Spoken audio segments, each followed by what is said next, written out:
waamuzi wakati wapo pia vile tayari sana kwa wakati. Adan Tadicha, laini ya kwanza Samuel Hala, Eli Francis Siviolo, Michael Masharia pamoja na Paul Osama kwa ajili ya kuitendea haki timu ya APS Bomet.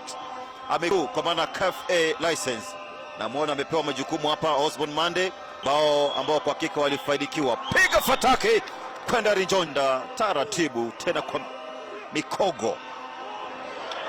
Namna kadi hapo. Chuti ya fifu kwa kwenda taratibu tena kwa mikogo. Namna kadi hapo.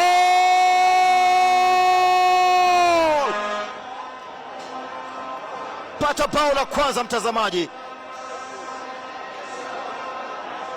Wamesuasua wakati muhimu. Hebu tazama kilichotokea kwa fursa hii. Piga fataki lakini kwa hakika ni mkubwa. Upo kwenye mazingira magumu mno. Ameuparaza ama ameugota, ndio unakuja kutengwa ama ikabu. Piga fataki. Swahili katika uwanja huu waliovalia uzi ya rangi penda kwenda kwa kasi. Waidhira anaupoteza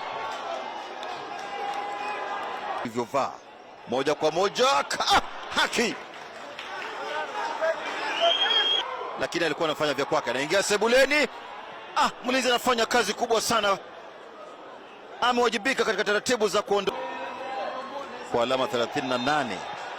Ameunawa pale sehemu ya mwisho.